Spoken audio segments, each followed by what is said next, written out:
رحمت عالم صلی اللہ تعالیٰ علیہ وآلہ وسلم کے ارشاد اقدس کا مفہوم ہے جو 3 مرتبہ صبح 3 مرتبہ شام کو درود شریف پڑھے اللہ تبارک و تعالیٰ کے ذمہ کرم پر حق ہے کہ اس بندے کے اس دن کے گناہوں کو معاف فرما دے۔ درود شریف برکات کے حصول، گناہوں کی معافی، درجات کی بلندی، مشکلات کے حل، حاجات کے پورے ہونے اور دعاؤں کی قبولیت کا سبب ہے۔ درود شریف کو حرز جاں اور ورد زبان رکھا جائے، انشاءاللہ عز و جل برکت ہی برکت ہوگی۔ اب بھی ہم سب مل کر بارگاہ اقدس میں ہدیہ الصلاۃ والسلام پیش کریں۔ الصلاۃ والسلام علیکہ یا سیدی یا رسول اللہ وعلی آلک و اصحابک یا سیدی یا حبیب اللہ۔ الحمدللہ گزشتہ 2 نشستوں میں امام الائمہ سراج الامہ کاشف الغمہ حضرت امام اعظم ابو حنیفہ رحمۃ اللہ تعالی علیہ کا ذکر کرنے کی برکت حاصل ہوئی، اور کل عرض کر دیا گیا تھا کہ آج کے سلسلہ علم و ادب کا عنوان حضرت امام شافعی رحمۃ اللہ تعالی علیہ کا ذکر خیر ہے۔ ہم نے یہ ترتیب اس لیے قائم کی کہ جس دن امام الائمہ حضرت امام اعظم ابو حنیفہ رحمۃ اللہ علیہ کا وصال ہوا، اسی روز کروڑوں شافعیوں کے امام حضرت امام شافعی رحمۃ اللہ تعالی علیہ کی ولادت پاک ہوئی۔ حضرت امام شافعی رحمۃ اللہ تعالی علیہ کا نام جو ہے وہ محمد ہے، اور آپ کی کنیت ابو عبداللہ ہے، اور ان کے والد گرامی کا نام ادریس تھا، محمد بن ادریس۔ آپ رحمۃ اللہ علیہ کا ایک لقب ناصر الحدیث بھی ہے۔ آپ نے اس کو خود بیان فرمایا کہ مجھے مصر کے اندر ناصر الحدیث کہتے تھے، راتوں کو جاگ کر عبادت کرنے والے، دنیا کی لذت سے دور رہنے والے، خیر کی دعوت دینے والے، بری بات سے روکنے والے۔ آپ کی خصوصیات میں سے خصوصیت اور خوبی یہ ہے کہ آپ کا شجرہ نسب حضور سید العالمین خاتم النبیین اکرم الاولین والآخرین صلی اللہ تعالی علیہ وآلہ وسلم سے جا ملتا ہے۔ امام ابو نعیم اصفہانی رحمۃ اللہ تعالی علیہ نے حلیۃ الاولیاء میں امام شافعی رحمۃ اللہ علیہ کا تذکرہ کیا، اور اس ضمن میں وہ فرماتے ہیں کہ عزت و شرافت کی انتہا یہ ہے کہ ایک مسلمان کا خاندانی تعلق تمام مخلوقات سے افضل ہستی حضور سرور عالم صلی اللہ تعالی علیہ وآلہ وسلم سے جا ملتا ہو۔ حضرت امام شافعی رحمۃ اللہ علیہ کی والدہ ماجدہ نے آپ کی ولادت سے پہلے ایک خواب دیکھا کہ مشتری سیارہ ان کے بدن سے جدا ہو کر مصر میں گرا، اور پھر وہاں سے ہر شہر میں اس کی روشنی پھیل گئی۔ خواب کی تعبیر بتانے والوں نے ان کو بتایا کہ آپ کے ہاں ایسا ایک عالم لڑکا پیدا ہوگا جس سے خاص طور پر مصر کے لوگ فیض پائیں گے، اور پھر ان سے دوسرے شہر والے بھی برکت حاصل کریں گے۔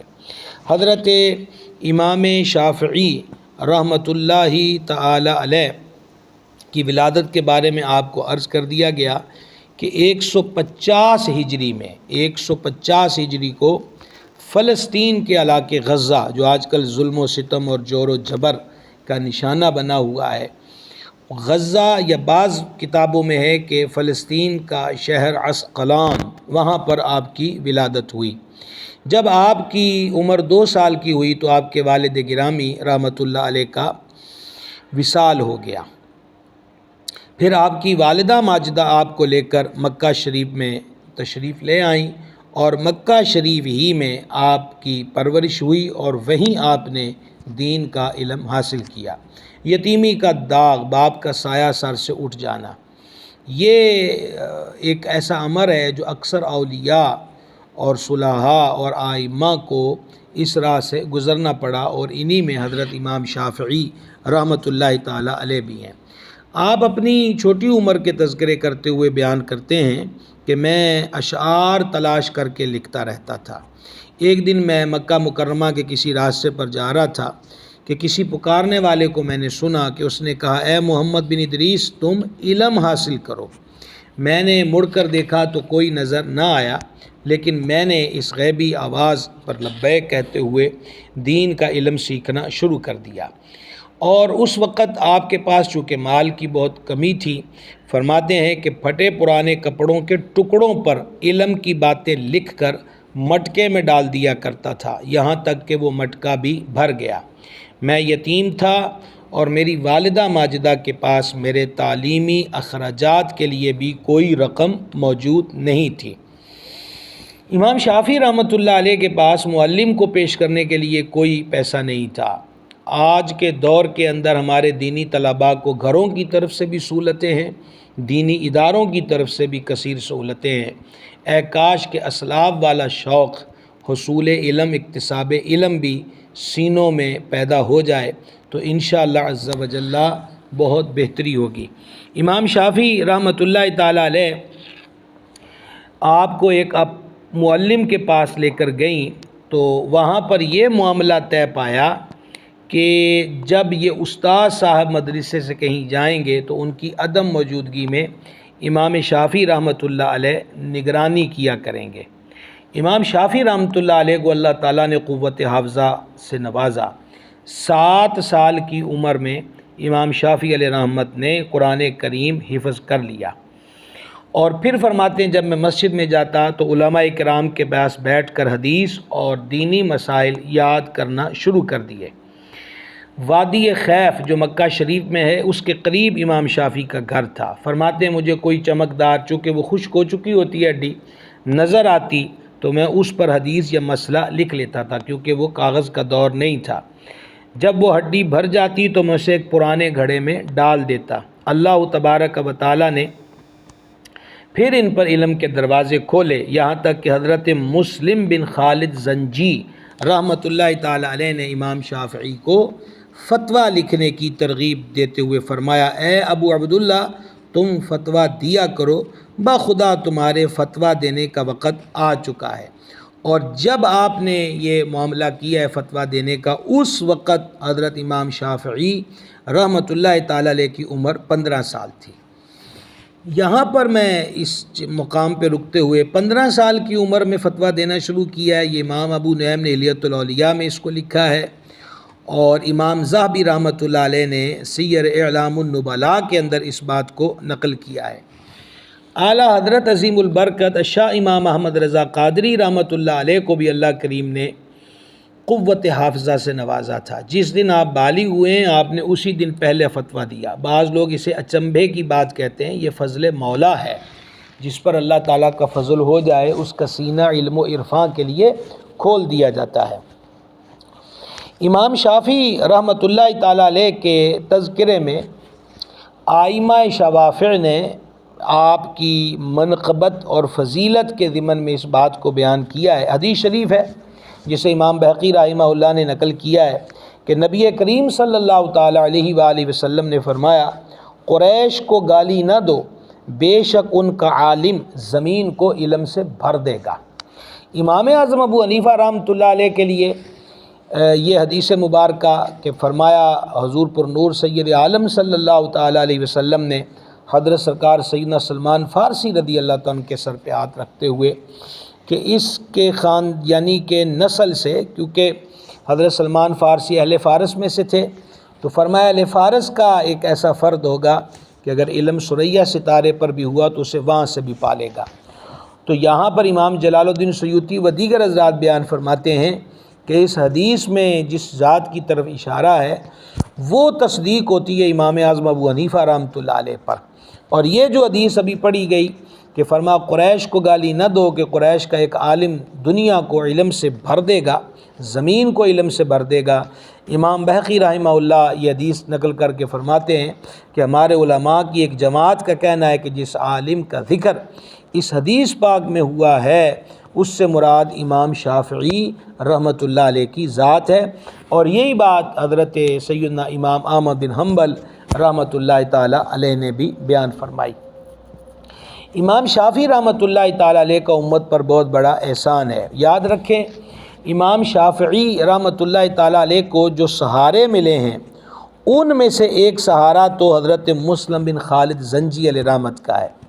دوسرا، جب آپ مصر میں تشریف لائے ہیں تو مصر میں آپ کو جس شخصیت کا ہر اعتبار سے، دنیاوی اعتبار سے بھی روحانی اعتبار سے بھی سہارا ملا، وہ کریم ابن کریم سید ابن سید مولا ابن مولا حضرت امام حسن مجتبی علی جدہ الکریم علیہ الصلاۃ والتسلیم کی پڑپوتی حضور سیدہ کریمہ طاہرہ نفیسہ رضی اللہ تعالی عنہا کی ذات بابرکات ہے۔ اس بات کو ابن کثیر نے البدایہ کے اندر نقل کیا کہ امام شافعی رحمۃ اللہ تعالی علیہ جب مصر میں تشریف لائے ہیں تو ان کی سرپرستی کرنے والوں میں یہ عظیم ذات آل اطہار کے گلستان کا مہکتا ہوا پھول اور سیدنا امام حسن کریم کی اولاد امجاد میں سے عظیم المرتبت ہستی سیدہ مخدومہ طاہرہ نفیسہ رضی اللہ تعالی عنہا ہے۔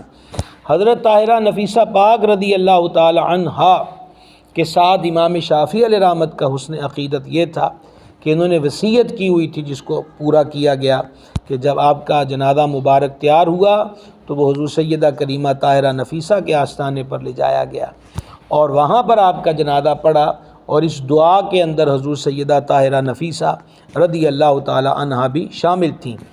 آج 15ویں شب ہے رمضان المبارک کی، تو 15 شعبان یوم ولادت بھی ہے حضور کریم ابن کریم سرکار سیدنا امام حسن مجتبیٰ رضی اللہ تعالی عنہ کا۔ تو ایک ان کی برکات اور دعائیں مصر کے معاملے میں حضور سیدہ کریمہ کی حاصل رہی ہیں۔ تیسرا جو آپ کے کو بہت بڑا سہارا ملا وہ فقہ حنفی کے عظیم شہسوار سرکار سیدنا امام محمد بن حسن شیبانی رحمۃ اللہ تعالی علیہ، جو کہ امام الائمہ سراج الامہ حضرت امام اعظم رحمۃ اللہ علیہ کے خاص شاگردوں میں سے ہیں، اور کتنے بڑے عالم ہیں اندازہ آپ اس بات سے کر سکتے ہیں کہ حضرت امام محمد رحمۃ اللہ علیہ نے حضرت امام شافعی رحمۃ اللہ تعالی علیہ کی والدہ سے نکاح فرمایا جو کہ بیوہ تھیں، اور یوں حضرت امام شافعی رحمۃ اللہ علیہ کو اس دنیا کے اندر یہ سایہ مل گیا اور دست شفقت مل گیا حضرت امام محمد رحمۃ اللہ علیہ کا، اور حضرت امام محمد رحمۃ اللہ علیہ کا جتنا علمی سرمایہ تھا کتابوں کی صورت میں اور سینے میں جو علم تھا اس کو حاصل کیا حضرت امام شافعی رحمۃ اللہ تعالی علیہ نے۔ حضرت امام شافعی رحمۃ اللہ علیہ کے بارے میں آئمہ کی آراء کیا ہیں اور ان کا ان سے حسن عقیدت کیا ہے اس کی چند مثالیں سنیے۔ تاریخ بغداد میں ہے، حضرت امام احمد بن حنبل رحمۃ اللہ علیہ فرماتے ہیں 6 بندے ایسے ہیں جن کے لیے میں سحری میں دعا کرتا ہوں، اور ان 6 میں سے ایک حضرت امام شافعی رحمۃ اللہ علیہ ہے۔ حضرت یحییٰ بن سعید قطان رحمۃ اللہ علیہ فرماتے ہیں کہ میں 40 سال سے نماز کے بعد خصوصی طور پر حضرت امام شافعی رحمۃ اللہ علیہ کے لیے دعا کرتا ہوں، اور حضرت ابو بکر بن خلاد رحمۃ اللہ علیہ فرماتے ہیں کہ میں ہر نماز کے بعد امام شافعی رحمۃ اللہ علیہ کے لیے دعا کرتا ہوں۔ اسی طرح ایوب بن سوید رحمۃ اللہ علیہ فرماتے ہیں کہ میں گمان نہیں کرتا کہ میں امام شافعی کے بعد ان جیسا کوئی اور دیکھوں۔ مامون الرشید نے کہا کہ میں نے امام شافعی رحمۃ اللہ علیہ کا ہر طرح سے امتحان لیا مگر میں نے انہیں ہر امتحان میں کامیاب ہی پایا۔ یہ وہ لوگ ہیں جو اپنی دعاؤں میں امام شافعی کو یاد رکھتے ہیں۔ کیوں کرتے ہیں؟ اس لیے کہ امام شافعی رحمۃ اللہ تعالی علیہ عالم ربانی ہیں، قرآن و حدیث کے علوم کو انہوں نے عام کیا، اور یہ قدردان لوگ تھے کہ وہ محسنوں کو فراموش نہیں کرتے تھے اور اس لیے اپنی دعاؤں میں یاد رکھتے تھے۔ اسی طرح آج کے دور میں بھی خصوصاً دینی طلباء کو میں مشورہ دوں گا کہ وہ اپنی دعاؤں میں اپنے اساتذہ کو فراموش نہ کریں، اپنے مشائخ کو اپنی دعاؤں میں فراموش نہ کریں کہ یہ دعائیں ان کے درجات کی بلندی کا سبب ہوگی، اور اس کے بدلے میں انشاءاللہ دعا مانگنے والوں کو بھی خیر و برکت حاصل ہوگی۔ امام شافعی رحمۃ اللہ علیہ اپنے چچا کے ساتھ مکہ پاک سے یمن تشریف لے گئے، اور جب یمن سے واپس آئے تو پہلے حضرت مسلم بن خالد زنجی اور حضرت سفیان بن عیینہ رحمۃ اللہ علیہ سے پڑھتے رہے۔ اس سے معلوم ہوا کہ آپ کے اساتذہ میں مسلم بن خالد بھی ہیں اور عظیم محدث سفیان بن عیینہ بھی ہیں۔ پھر آپ نے امام مالک رحمۃ اللہ علیہ کی خدمت میں جانے کا ارادہ کیا، لیکن ان کے پاس اکتساب علم کے لیے جانے سے پہلے آپ نے امام مالک رحمۃ اللہ علیہ کی کتاب موطا شریف، جسے موطا امام مالک کہتے ہیں، 10 سال کی عمر میں حفظ کر لی۔ 10 سال کی عمر تھی جب امام شافعی 7 سال کی عمر میں قرآن حفظ کر لیا، اور 10 سال کی عمر میں موتا امام مالک رحمۃ اللہ علیہ کو حفظ کر لیا۔ آپ ارشاد فرماتے ہیں کہ میں حضرت امام دار الہجرہ رحمۃ اللہ علیہ کی خدمت میں حاضر ہوا، اس وقت میری عمر 12 سال کی تھی۔ میرا ارادہ یہ تھا کہ میں انہیں موتا سناؤں۔ امام مالک رحمۃ اللہ علیہ نے مجھے چھوٹا سمجھ کر 12 سال کی عمر ہے فرمایا کہ کسی کو تلاش کرو جو تمہارے لیے یہ کتاب پڑھے۔ تو میں نے عرض کیا کہ اگر حضور کو میرا پڑھنا اچھا لگے تو مجھ سے ہی سن لیجئے، ورنہ میں کسی پڑھنے والے کو بھی لے آؤں گا۔ اللہ اکبر کبیرہ۔ تو حضرت امام مالک رحمۃ اللہ علیہ نے فرمایا پڑھو۔ تو فرماتے ہیں کہ میں نے ان کے سامنے موتا شریف پڑھنا شروع کیا، حتیٰ کہ کتاب السیر تک پہنچ گیا۔ تو امام مالک حیران ہو گئے کہ یہ 12 سال کی عمر میں اس قدر ان احادیث و روایات کو یاد کر کے آیا ہے۔ تو آپ نے پھر مجھ سے فرمایا بیٹا اسے سنبھال لو اور اب علم فقہ حاصل کرو اور اسی میں لگے رہو۔ یہ روایت امام ابو نعیم نے حلیۃ الاولیاء میں لکھی۔ امام شافعی رحمۃ اللہ تعالیٰ علیہ مجتہد تھے۔ یاد رہے اسلام میں تقریباً 100 یا اس سے کچھ زیادہ مجتہدین ہوئے ہیں۔ مجتہد وہ ہے کہ جس میں اس قدر علمی لیاقت اور قابلیت ہو کہ وہ قرآنی اشارات و رموز کو سمجھ سکے اور کلام کے مقاصد کو پہچان سکے اور پھر اس سے مسائل نکال سکے، ناسخ و منسوخ کا پورا علم رکھتا ہو، علم صرف و نحو بلاغت وغیرہ میں اس کو پوری مہارت حاصل ہو، احکام کی تمام آیتوں اور حدیثوں پر اس کی نظر ہو۔ اور مجتہد کے بارے میں یہ اور اس سے بھی زیادہ تفصیلات اعلیٰ حضرت عظیم البرکت رحمۃ اللہ علیہ نے فتاویٰ میں جا بجا ارشاد فرمائی ہیں۔ اب اگر آپ مجتہد کی تعریف مختصر سن چکے تو امام شافعی رحمۃ اللہ علیہ مجتہد مطلق اور فقہ شافعی کے بانی ہیں۔ آپ کے مقلدوں کو شوافع کہا جاتا ہے، جمع کا صیغہ ہے، اور فرد واحد کو شافعی۔ دنیا میں احناف کے بعد، حنفیوں کے بعد سب سے زیادہ تعداد شوافع یعنی شافعیوں کی ہے۔ اللہ کریم نے امام شافعی رحمۃ اللہ علیہ کو بڑی مقبولیت عطا فرمائی۔ یاد رہے کہ مالکی، شافعی، حنبلی، حنفی یہ سب کے سب جو اکابرین گزرے ہیں اور ان کے آگے جو پیروکار گزرے ہیں، یہ عقیدے میں کسی کا اختلاف نہیں رہا۔ تو فقہ کے جو معاملات ہیں کبھی انشاءاللہ اس پر بھی گزارش کریں گے۔ بعض لوگ یہ باہمی اختلافات کو سمجھ نہیں پاتے اور وجہ یہی ہے۔ اور ہمارے ہاں تو بانسریاں بجائی جاتی ہیں جناب، کہ بس بعض یہ کہتے ہیں کہ ترجمہ کافی ہے، کسی کا بھی اردو ترجمہ پڑھ لیں اور یہ اور وہ ہے۔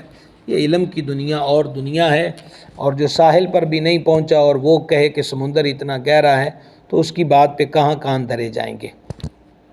امام شافعی رحمۃ اللہ علیہ فرماتے ہیں کہ میں نے حضرت امام دار الہجرہ امام مالک رحمۃ اللہ علیہ کے دروازے پر خراسان یا مصر کے گھوڑے بندھے ہوئے دیکھے جو آپ کو بطور ہدیہ کسی نے پیش کیے تھے۔ اس قدر اعلیٰ گھوڑے میں نے کبھی نہیں دیکھے۔ چنانچہ میں نے عرض کیا امام مالک سے کہ جناب بڑے اعلیٰ گھوڑے ہیں۔ تو امام مالک رحمۃ اللہ علیہ نے فرمایا کہ یہ میں سب آپ کو تحفے میں دیتا ہوں۔ میں نے عرض کیا ایک گھوڑا تو اپنے لیے رکھ لیجئے۔ تو امام مالک رحمۃ اللہ علیہ نے فرمایا مجھے اللہ پاک سے حیا آتی ہے کہ اس مبارک زمین کو اپنے گھوڑے کے قدموں تلے روندوں جس میں اس کے پیارے حبیب صلی اللہ تعالیٰ علیہ وسلم موجود ہوں، یعنی ان کا روضہ انور ہے۔ تو امام مالک رحمۃ اللہ علیہ کے بارے میں یہ بھی ہے کہ مدینہ شریف میں ننگے پیر رہتے تھے، اور امام مالک کے پاس اتنے قیمتی گھوڑے بھی موجود تھے لیکن مدینہ پاک میں سوار نہیں ہوتے تھے۔ آپ اندازہ کیجئے یہ کسی جاہل بندے کا عمل نہیں ہے، امام دار الہجرہ، اور انشاءاللہ اگلا مرحلہ ہمارا امام مالک کے تذکرے پر ہوگا۔ تو یہ امام مالک کا جو عمل ہے یہ عشق و محبت پر مبنی ہے۔ سید عالم علیہ السلام کے شہر کا ادب، یہ اس دور کی باتیں ہیں۔ آج ہم زائرین مدینہ کو دیکھتے ہیں، ایک تو کوئی ادب کرے، کوئی ننگے پیر رہے تو اس کی گڈیاں چڑھا دیتے ہیں کہ یہ کیا کر رہا ہے۔ دوسرا یہ ہے کہ خود اکثریت جو ہے وہ شہر پاک کی حاضریوں میں معاذ اللہ بے ادبی کے ریکارڈ قائم کرتے ہوئے نظر آتے ہیں۔ روضہ انور کی طرف پشت کر کے بیٹھیں گے، دائرے میں بیٹھے ہیں تو بازوں کے قدم اس طرف ہو جائیں گے، سید عالم علیہ السلام کے قدمین شریفین کی طرف باب البقیع کی طرف بیٹھتے ہیں تو وہاں جو آپس میں باتوں کا شور اٹھتا ہے، الامان والحفیظ، اللہ تعالیٰ محفوظ رکھے اور اپنے پیارے حبیب صلی اللہ تعالیٰ علیہ وآلہ وصحبہ وبارک وسلم کے شہر پاک کے ادب کی توفیق دے۔ امام شافعی علیہ رحمت کے اوصاف میں سے ایک وصف سخاوت، یاد رہے اللہ والے ہوتے ہی سخی ہیں، ان میں بخل نہیں ہوتا۔ وہ حدیث شریف میں بھی یہی مضمون ہے کہ سخی اللہ تعالیٰ کے قریب ہوتا ہے۔ تو آپ نے حضرت امام اعظم رحمۃ اللہ علیہ کے تذکرے میں سنا غریبوں کی مدد، نادار طلباء کی مدد، ان کے گھر کے اخراجات بھی اٹھانا، لوگ قرض لینے آتے ہیں تو ان کو بھی ادا کر دینا، یہ سارے معمولات امام اعظم رحمۃ اللہ علیہ کے آپ نے سنے۔ امام شافعی رحمۃ اللہ علیہ بھی سخاوت میں اپنی مثال آپ تھے۔ امام ابو نعیم علیہ رحمت نے حلیۃ الاولیاء میں لکھا کہ خلیفہ ہارون رشید کے حکم سے حضرت امام شافعی کو 1000 دینار دیے گئے تو امام شافعی علیہ رحمت نے 1000 دینار قبول کر لیے۔ بہت پیسہ ہے 1000 دینار۔ تو خلیفہ نے اپنے خادم سراج سے کہا کہ امام شافعی کے پیچھے جاؤ اور دیکھو یہ کیا کرتے ہیں۔ یہ بھی بڑے اور عمرا لوگوں کی، بعض لوگوں کی عادتیں ایسی ہوتی ہیں کہ وہ خیرات بھی کرتے ہیں، خصوصاً دینی افراد پر، تو وہ اپنے ہی طور پہ قائم شدہ چیک اینڈ بیلنس، وہ اس کے دل دادہ بھی رہتے ہیں۔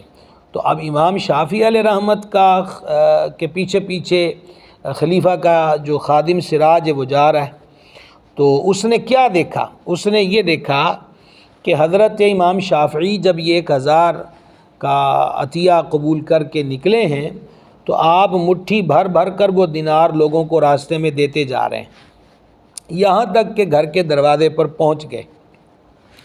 تو اس وقت ان 1000 دیناروں میں سے صرف 1 مٹھی دینار باقی تھے، وہ بھی آپ نے اپنے خادم کو دیتے ہوئے فرمایا کہ یہ تم لے لو، اس سے فائدہ اٹھاؤ۔ تو سراج نے یہ آنکھوں دیکھا معاملہ جا کر خلیفہ ہارون رشید کو بتایا تو ہارون رشید نے کہا اسی وجہ سے ان کا دل بے نیاز اور پیٹھ مضبوط ہے۔ یہ امام شافعی کی سخاوت ہے اور امام شافعی کا دنیا کے مال و زر سے یوں کہیے کہ بے نیازی کا ایک مزاج ہے۔ اللہ تبارک و تعالی سخاوت کا حسن ہمیں بھی نصیب فرمائے۔ دوسرا واقعہ وہ بھی امام ابو نعیم نے حلیۃ الاولیاء میں لکھا کہ ایک مرتبہ امام شافعی رحمۃ اللہ علیہ کے پاس ہر سما آئے اور خلیفہ ہارون رشید کا سلام پہنچا کر کہا کہ خلیفہ نے آپ کو 50,000 دینار دینے کا کہا ہے۔ اب پہلے 1000 تھے اور یہ 50,000 دینار، چنانچہ وہ مال آپ تک پہنچا دیا گیا۔ آپ نے حجام کو بلایا اور اس نے آپ کے بال تراشے تو امام شافعی نے اسے 50 دینار دے دیے۔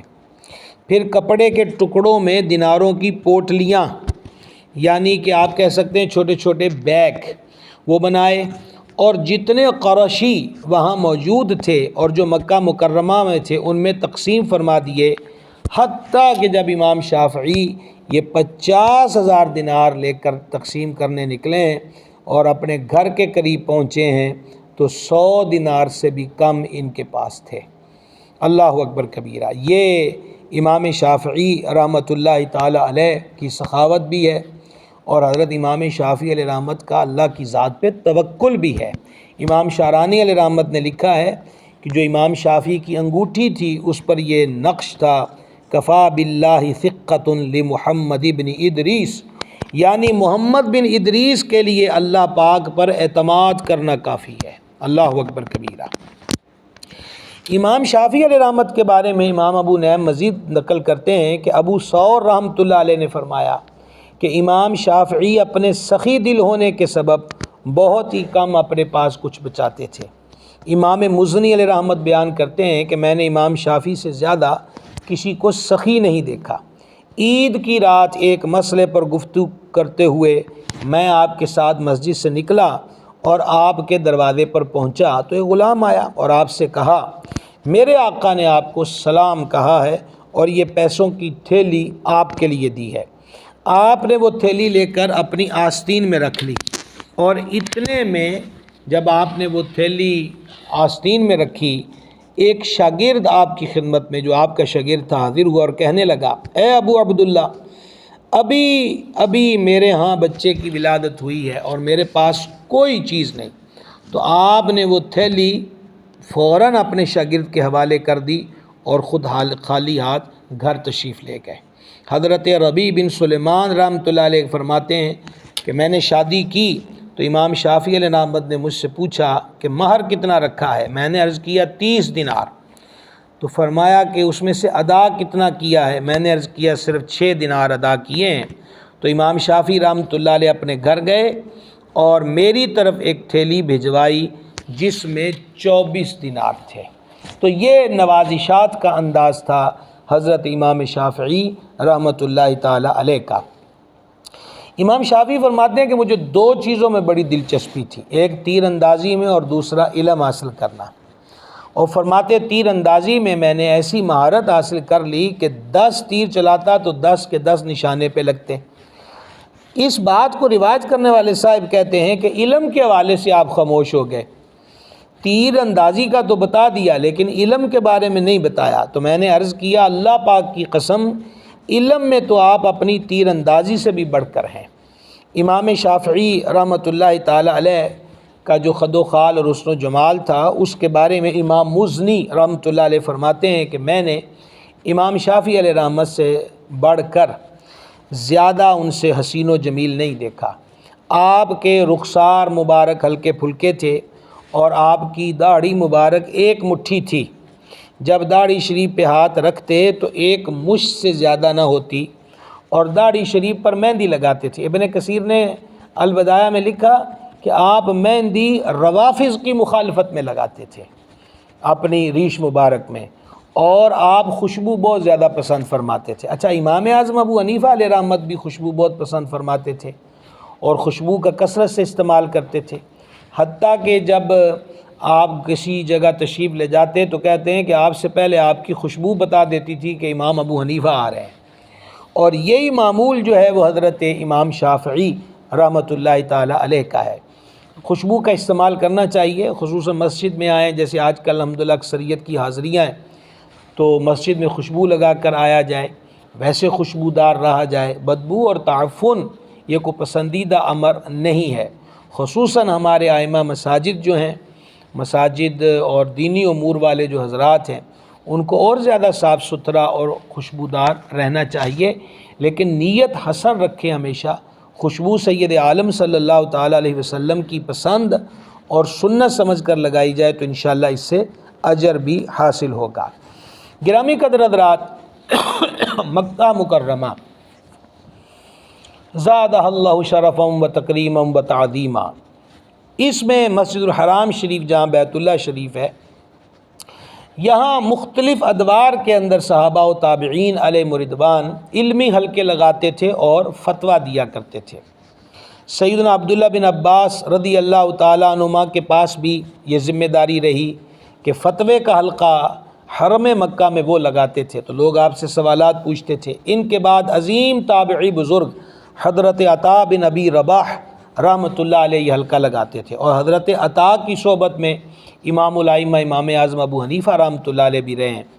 اور ان کے بعد حضرت عبد الملک بن عبد العزیز بن جریج رحمۃ اللہ تعالی علیہ فتویٰ دینے لگے، اور ان کے بعد یہ ذمہ داری حضرت مسلم بن خالد زنجی علیہ رحمت کے سپرد ہوئی، اور پھر اس منصب پر حضرت سعید بن سالم قداح رحمۃ اللہ علیہ رہے، اور پھر ان کے بعد مکہ شریف میں فتوے کا حلقہ حضرت امام محمد بن ادریس شافعی رحمۃ اللہ تعالی علیہ کے سپرد ہوا، اور یہ آپ کی عین جوانی کا وقت تھا۔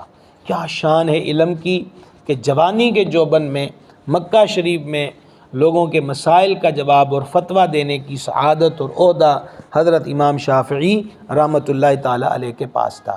امام شافعی علیہ رحمت نے ایک بہت ہی کمال کی بات بیان فرمائی ہے، جسے شیخ ابو طالب مکی علیہ رحمت نے قوت القلوب کے اندر نقل کیا۔ امام شافعی بیمار ہو گئے تو آپ اس بیماری کی حالت میں دعا کرتے تھے، اے میرے مالک اگر اس بیماری میں تو راضی ہے تو اس میں مزید اضافہ کر دے، اگر میری اس بیماری میں تو راضی ہے تو اس میں مزید اضافہ کر دے۔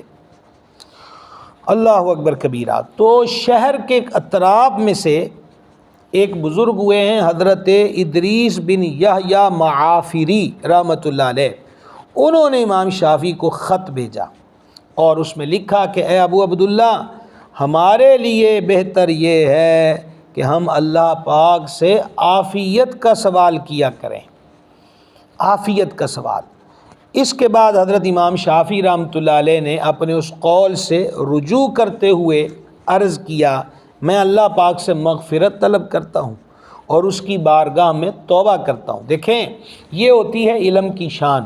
اب امام شافعی اپنے طور پر تو ایک حسن عقیدت میں تھے کہ اگر مرض اللہ کی طرف سے تو میں شکوہ نہ کروں، یا اللہ اور بڑھا دے، لیکن حضرت نے جو ان کو، حضرت بن یحییٰ معافری نے جو ان کو خط میں کہا وہ یہی تھا کہ اللہ تعالیٰ سے عافیت مانگی جائے۔ ہم بوجھ سہنے والے لوگ نہیں ہیں۔ ربنا ولا تحملنا ما لا طاقت لنا به، الہی ہم پر وہ بوجھ نہ ڈال جس کے سہنے کی ہم میں طاقت نہیں ہے۔ تو امام شافعی نے ان کے اس خط پر اللہ کے حضور توبہ کی، اور پھر آپ یہ دعا کرتے تھے، اللہم اجعل خیرتی فیما احب، یعنی اے میرے پاک پروردگار، میری بھلائی ان امور میں رکھ دے جنہیں میں پسند کرتا ہوں۔ اللہ اکبر کبیرہ۔ تو اس سے بہرحال ایک بات چیز معلوم ہوئی کہ اللہ تعالیٰ سے ہمیشہ خیر مانگی جائے۔ بعض لوگ اپنی دعاؤں کے اندر بڑی الٹی سیدھی باتیں بھی کہتے رہتے ہیں کہ میں نے کہا کہ یہ میرا کام ہو جائے، اس کے بعد بے شک یا اللہ مجھ سے ہر چیز لے لینا، یہ کرنا وہ کرنا۔ تو اس قسم کی باتیں نہیں کرنی چاہیے، اللہ تعالیٰ سے ہمیشہ عافیت اور خیر کا سوال کرنا چاہیے۔ امام شافعی علیہ رحمت کے نواسے ہیں احمد بن محمد رحمۃ اللہ علیہ، وہ فرماتے ہیں کہ میں اپنے والد محترم اور چچا جان سے سنا کہ جب حضرت سفیان بن عیینہ رحمۃ اللہ علیہ سے تفسیر اور خواب کی تعبیر کے متعلقہ کوئی بات پوچھتا تو آپ امام شافعی علیہ رحمت کی طرف متوجہ ہو کر اس سائل سے فرماتے تھے کہ تفسیر اور خواب کی تعبیر جاننا چاہتے ہو تو وہ امام شافعی رحمۃ اللہ علیہ سے پوچھو۔ گرامی قدر حضرات، حضرت محمد بن حسن شیبانی رحمۃ اللہ علیہ یہ امام شافعی علیہ رحمت کے اساتذہ کرام میں سے بھی ہیں۔ تو جب امام شافعی علیہ رحمت مصر میں تشریف لائے ہیں تو حضرت سیدنا قاضی امام ابو یوسف علیہ رحمت وصال فرما چکے تھے۔ تو یہ میں نے ابھی آپ کی خدمت میں عرض کیا کہ آپ کی یعنی امام شافعی کی بیوہ والدہ سے امام محمد بن حسن شیبانی رحمۃ اللہ علیہ نے نکاح فرمایا، اور انہوں نے امام شافعی کو اپنا تمام مال اور کتب خانہ دے دیا۔ امام شافعی کے عالم اور فقیہ اور مجتہد ہونے کے پیچھے بہت بڑا سبب یہی بات تھی۔ امام شافعی رحمۃ اللہ علیہ فرماتے ہیں کہ جو شخص علم فقہ حاصل کرنا چاہے اسے امام اعظم ابو حنیفہ اور ان کے تلامذہ و اصحاب کا دامن تھام لینا چاہیے، کیونکہ حقائق ان پر کھول دیے گئے، امام شافعی امام ابو حنیفہ کے شاگردوں پر، اور معانی مفاہیم تک رسائی ان کے لیے آسان بنا دی گئی۔ پھر امام شافعی نے فرمایا، خدا کی قسم میں ہرگز فقیہ نہ ہوتا اگر میں محمد بن حسن شیبانی رحمۃ اللہ علیہ کا دامن نہ تھام لیتا اور ان کی کتابیں میرے پاس نہ ہوتی۔ تو امام شافعی نے یہ قسم کھا کر فرما رہے ہیں، تو پتہ چلا امام شافعی علیہ رحمت کی فقاہت کے پیچھے بھی امام الائمہ حضرت امام اعظم ابو حنیفہ رحمۃ اللہ تعالی علیہ کا علم اور فیضان ہے۔ امام شافعی رحمۃ اللہ علیہ کے بارے میں حضرت ربیع بن سلیمان کہتے ہیں کہ میں نے امام شافعی کو فرماتے ہوئے سنا کہ میں نے امام محمد بن حسن شیبانی سے بختی اونٹ کی بوجھ برابر علم حاصل کیا، اور وہ سب میں نے بذات خود سنا ہے۔ یعنی ایک اونٹ، یعنی ایک یہ تشبیہ دی گئی ہے کہ میں نے اتنا علم امام محمد بن حسن شیبانی جو امام اعظم کے شاگرد ہیں ان سے حاصل کیا۔ ایک موقع پر امام شافعی علیہ رحمت نے فرمایا، فقہ میں مجھ پر سب سے بڑھ کر جس کا احسان ہے وہ امام محمد بن حسن شیبانی رحمۃ اللہ علیہ ہیں۔ فقہ میں جس کا مجھ پر بہت بڑا احسان ہے وہ امام ابو حنیفہ کے شاگرد امام محمد بن حسن شیبانی علیہ رحمت کی شخصیت ہے۔ یہ بات جو ابھی آپ کو سنائی ہے یہ خطیب بغدادی نے اس کو تاریخ بغداد کے اندر نقل کیا۔ امام شافعی علیہ رحمت کی امام اعظم سے عقیدت بھی تھی۔ آپ امام اعظم رحمۃ اللہ علیہ سے عقیدت اور محبت و احترام کا تعلق یہاں تک تھا کہ امام شافعی فرماتے ہیں کہ حضرت امام اعظم سے برکت حاصل کرتا ہوں اور میں آپ کی قبر پاک پہ حاضری دیتا ہوں، اور جب مجھے کوئی ضرورت پیش آتی ہے تو میں 2 رکعت نفل ادا کرتا ہوں اور امام اعظم کی قبر انور کے قریب آ کر اپنی ضرورت کے لیے اللہ تبارک و تعالیٰ سے دعا کرتا ہوں تو میری ضرورت جلد پوری ہو جاتی ہے۔ عقیدت کا عالم یہ بھی ہے، صدر الشریعہ علیہ رحمت کی مشہور کتاب بہار شریعت میں یہ مضمون موجود ہے کہ امام شافعی رحمۃ اللہ علیہ نے ایک مرتبہ نماز فجر امام اعظم ابو حنیفہ علیہ رحمت کے مزار شریف کے نزدیک ادا کی تو اس میں قنوت نہیں کیا، اور شافعیوں کے ہاں نماز فجر میں قنوت پڑھی جاتی ہے۔ تو کسی نے آپ سے پوچھا کہ آج یہاں پر آپ نے یہ قنوت کیوں نہیں پڑھی؟ تو آپ نے فرمایا یہ صاحب قبر کا ادب و احترام ہے، چونکہ احناف کے ہاں یہ نہیں ہوتا، تو کہا کہ میں صاحب مزار امام اعظم ابو حنیفہ رحمۃ اللہ تعالی علیہ جو ہیں ان سے حیا کرتے ہوئے میں نے آج کی فجر میں قنوت کو ترک کر دیا۔ گرامی قدرات، حضرت حسن رحمہ اللہ بیان کرتے ہیں کہ میں نے امام شافعی کے ساتھ کئی راتیں گزاری ہیں۔ آپ تقریباً 1/3 رات نماز پڑھتے اور میں نے انہیں 50 سے زیادہ آیتیں پڑھتے نہیں دیکھا، اور زیادہ سے زیادہ 100 پڑھ لیتے، اور کسی بھی آیت رحمت پر پہنچتے تو اللہ کی بارگاہ میں اپنے لیے اور تمام مسلمانوں کے لیے رحمت کی دعا مانگتے، اور جب کوئی عذاب کے تذکرے والی آیت پڑھتے تو اس سے پناہ مانگتے اپنے اور تمام مسلمانوں کے لیے، اس سے یعنی عذاب سے نجات مانگتے تھے۔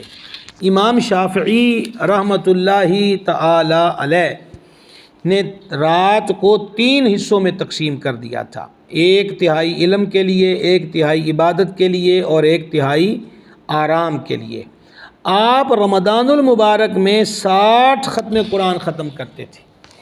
امام ذہبی نے تذکرۃ الحفاظ کے اندر بھی اور سیر اعلام النبلاء کے اندر بھی، اور میرا حافظہ ساتھ دے رہا ہے تو تاریخ بغداد میں بھی یہ بات موجود ہے، اور امام ابو نعیم نے اس کو حلیۃ الاولیاء میں بھی لکھا کہ امام شافعی رحمۃ اللہ علیہ ماہ رمضان میں 60 ختم قرآن فرمایا کرتے تھے، اور امام اعظم رحمۃ اللہ علیہ کے بارے میں آپ نے کل سن لیا۔ تو یہ بات دہرانا چاہتا ہوں کہ ہمارے ہاں یہ جو وبائیں پھیلائی جاتی ہیں کہ وہ جی 1 رات میں تو قرآن پڑھنے کی اجازت ہی نہیں ہے، تو مجھے یہ بتلائیے کہ یہ آئمہ ہیں جو سید عالم صلی اللہ تعالیٰ علیہ وسلم سے مستفید ہیں، ان کا یہ عمل اور صحابہ اہل بیت کا عمل میں نے کل آپ کی خدمت میں پیش کر دیا تھا۔ گرامی قدرات، امام شافعی رحمۃ اللہ علیہ کے بارے میں چونکہ ہم اپنے اسلاف کے بارے میں اسلاف شناسی کے معاملے میں بڑے کمزور ہیں، اس لیے نہ پڑھیں نہ کسی مستند جگہ سے رجوع کریں، تو جو بات بھی پبلک میں آ جائے وہی بات شہرت اختیار کر جاتی ہے، اور دھیرے دھیرے لوگ اس کو حقیقت قرار دیتے ہیں۔ امام شافعی رحمۃ اللہ تعالیٰ علیہ کے بارے میں کئی دفعہ یہ سننے کا اتفاق ہوا، کچھ تو لوگوں کے حافظے مضبوط نہیں ہوتے، تو کہا کہ امام شافعی رحمۃ اللہ علیہ کو حضور امیر المومنین امام الواصلین شیر خدا مشکل کشا کرم اللہ تعالی وجہ الکریم کا ذکر کرنے کی وجہ سے لوگوں نے مار مار کے امام شافعی کو شہید کر دیا۔ انا للہ و انا الیہ راجعون۔ یہ سراسر جھوٹ اور بہتان ہے امام شافعی علیہ رحمت کے معاملے میں، اور یہ لوگ بلا وجہ نہ ان کی تحقیق ہوتی ہے نہ کچھ خبر ہوتی ہے، جو منہ میں آیا وہ کہہ دیا اور جو چاہا اس کا عنوان قائم کر لیا۔ یہ بات ہرگز درست نہیں ہے۔ ایک قول کے مطابق رجب میں اور ایک قول کے مطابق شعبان میں امام شافعی رحمۃ اللہ تعالیٰ علیہ کا وصال ہوا۔ اور جہاں تک یہ تعلق ہے کہ حضور مولا مرتضیٰ کے جن کا ذکر عبادت ہے، ان کے نام اقدس کے حوالے سے یہ ثابت کرنے کی کوشش کرنا کہ حضور امام شافعی رحمۃ اللہ تعالیٰ علیہ کا جو عقیدہ تھا وہ خدا نخواستہ کو بدعقیدگی کی طرف تھا، تو ہرگز ایسی بات نہیں ہے۔ یہ اجلہ کتب کے اندر امام شافعی رحمۃ اللہ علیہ کا موقف واضح طور پہ لکھا ہے کہ آپ فرماتے تھے کہ کائنات میں سید عالم علیہ السلام اور نبی اور رسولوں کے بعد افضل ترین شخصیت اور ذات امیر المومنین سیدنا صدیق اکبر عتیق اطہر رضی اللہ تعالیٰ عنہ، اور پھر اس کے بعد سرکار سیدنا فاروق اعظم، پھر سرکار سیدنا عثمان غنی، پھر سرکار مولا مرتضیٰ رضی اللہ تعالیٰ عنہم کی مبارک ذاتیں ہیں۔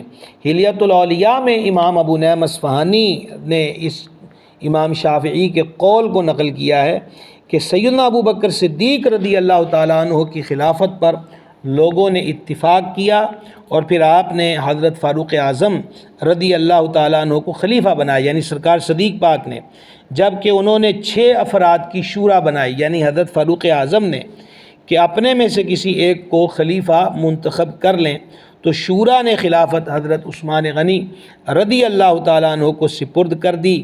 وجہ یہ تھی کہ رسول پاک صاحب الاولاق سیاح افلاق صلی اللہ تعالیٰ علیہ وآلہ وسلم کے بعد لوگوں میں بڑی بے چینی تھی، اور انہوں نے آسمان کے نیچے حضرت ابو بکر صدیق رضی اللہ تعالیٰ عنہ سے بہتر کسی کو نہ پایا، تو آپ ہی کو اپنا خلیفہ بنایا۔